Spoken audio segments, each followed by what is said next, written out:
Well, having had a late and then a compressed season, we're now entering the early summer phase, I suppose. It's a nice day. The tree canopies have opened. The leaves are there and complete now. So we have pale green acers, dark red acers, and the birch, cotoneasters and sorbus. Lots of trees. The Paris was quite an unusual plant when we first got it in the early 1970s. Now it's a common plant, it's everywhere. People are even using it to make hedges. But I like it curved up with a lovely trunk rather than a bush, and then we can open up all this lovely planting area underneath. Down with ferns. And the ground that was a carpet of colour with the early stuff now, the earliest bulbs and plants, now their leaves are collapsing. You can see the erythronium leaves collapsing. This area is a bit open because I was thinning stuff out and taking stuff out, being selective. I've got some more stuff to plant in that I want to put in there. We've had a dry spell, it's quite warm today. And it's been dry, so I would really have liked some rain for the garden, but so plants are flagging, the trilliums, and there's a podophyllum flopping. Around here in the early bed, I have too many of these Spanish bluebells I've got in there. So now everything else is collapsing down. I'm going to have a big reorganisation in this bed. I'm going to get those bluebells out. The big clumps of snowdrops, the galanthus, I'll lift and divide and replant. Every so often you just have to pull a bed apart to do it, and this will be the time. So that's the bluebells. I'll leave them growing under this acer. They grow right in under the acer where not much else will grow. So there's quite a nice little selection there. With it underneath that acer. As a plane flies overhead, headed for the airport. Come down the dicentras. Again, trilliums going past, but still with some decoration there. But going past, there's lilies and ferns and all sorts coming up. There's a little pathway where little white creatures shouldn't have been going but did, in the pursuit of, when they go into the beds, it's usually a sign that there's mice about. We'll spin round back and look back in the shade. The Corydallis, this is Corydallis flexuosa, really nice. Spreads nicely here. Again, comes after the early stuff. It's associating there with Bowles golden grass, and up here the lovely Vaccinium numularia. It's been flowering for a while now. It's just the last flowers remaining, and that will cover itself in black berries.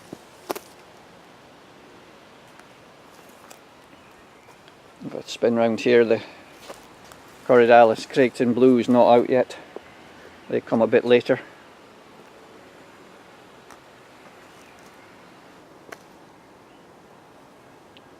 So it's really getting to that leafy stage and summery stage. There's all sorts appearing. Aquilegias, we allow them to self-seed. If I come down here to the dark here, this is Fritillaria comchutensis. This very dark one's one of the Eurasian ones, and then just behind it, these are the Alaskan forms. Very different, you can always tell them apart.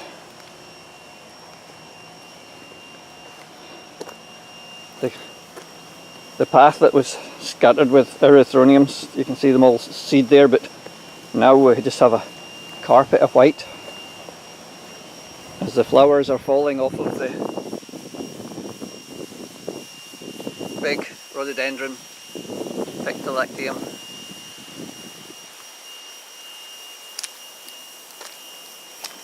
Even underneath we've got plants growing.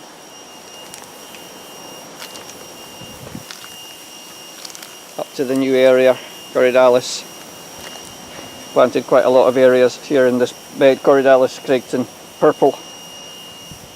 Here's a rhododendron yakushimanum flowering in the shade. And at this side, rhododendron bereavii. Beautiful. Cinnamon bark. Innuentum, not bark. Solmisia walkeri flowering at my feet.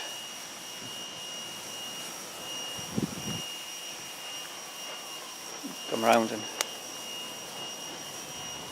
even though there's no flowers, we should never pin all our hopes on just flowers, because there's so much else to plants and interest. It is a sort of changeover season, as again you'll see the anemones dropping, partly due to the season. It's warming up, so they'll go back down underground, and the dryness will speed that retreat up. What I've just seen here popping out in the where there were erythroniums, you can see below now. Now we have got the Erythema wilsoni. It's climbing up in there. So spinning round, more erythronium leaves falling flat. There's dactylorhiza leaves in there, they'll come into flower soon. Here we can see it here, the spotty leaves of dactylorhiza. Below an interesting form of Lilium McClinii. This is the Nagaland form from Nagaland. Really distinctly different from most other forms of McClinii. I have here the Kamchatensis, Fritillaria Kamchatensis, the yellow form.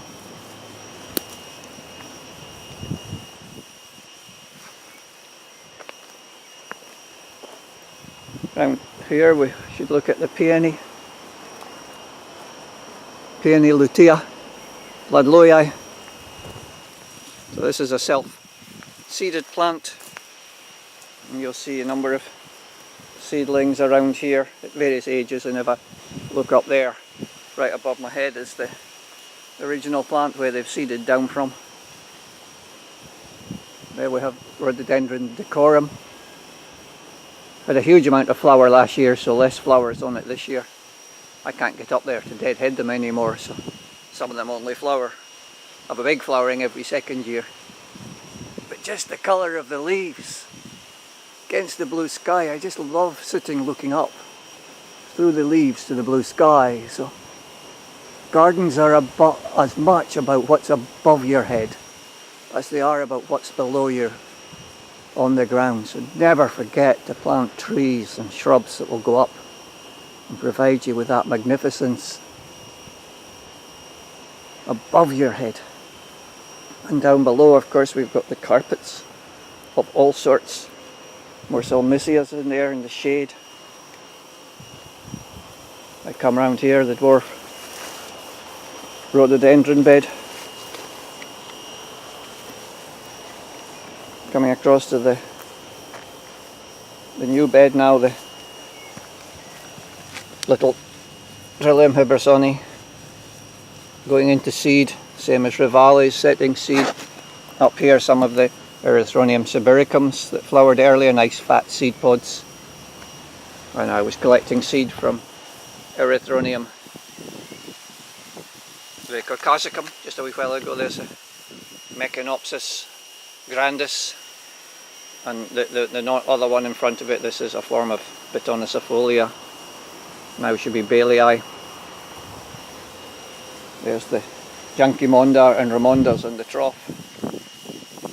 Just go around that way, come past this tree and look back down the garden across to towards the east. The same tree, one of the pines in this bed, I will have to candle prune it, so just at the stage when these soft growths are at that height, you just come along, you can just break it off like that, and that way you keep them compact for longer with no evidence of being pruned.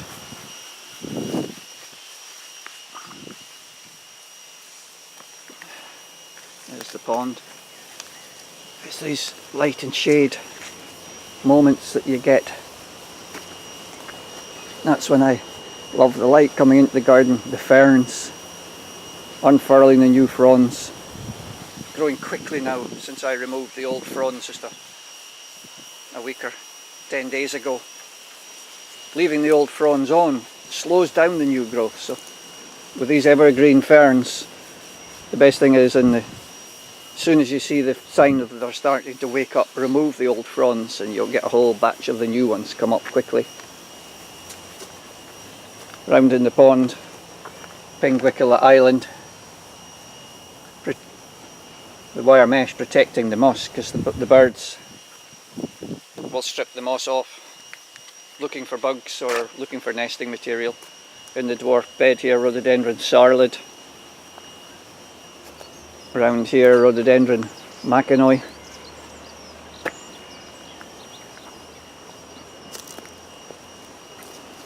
And we just come around the path, more areas of stuff going down.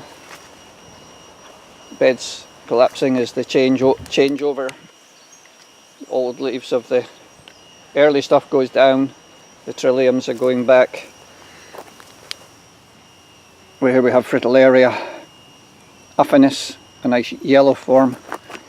This is Fritillaria affinis, the more normal type form. There's Fritillaria ponticas in there.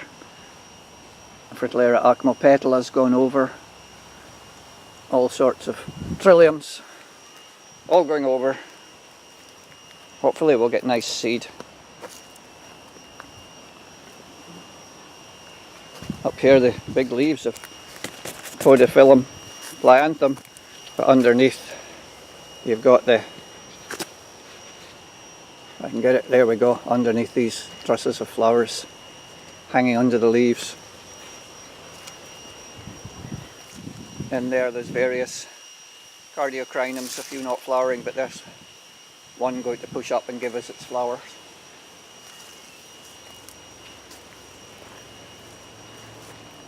Round behind me, here's the lovely seedling rhododendron that's taken a very long time to seed to flower, but I think the best bet for that is it's a Fortuny or something close to Fortuny. Beautiful big scented trusses, and it sits here again. If we look up, we've got the lovely colours of foliage. A hybrid rhododendron, Albert Schweitzer. Looking over there through the rhododendron elegantium, the lovely ingementum on the back of the leaves. There's a Fritillaria imperialis seed head. The ferns, backlit, looking so good. Down here the rock garden bed that was full of dwarf bulbs, now completely filled with Meconopsis, all that self-seeded in there. And I'll just come round and finish quickly on some of the slab beds, and the troughs are coming into flower now, but maybe that's a subject for another walk one day. So we'll just finish on this little colourful corner where there's oxalis, phlox and dactyla rhizos. So thanks for joining me. I'll have another walk in a week or two when there's something else to see, so until then, bye.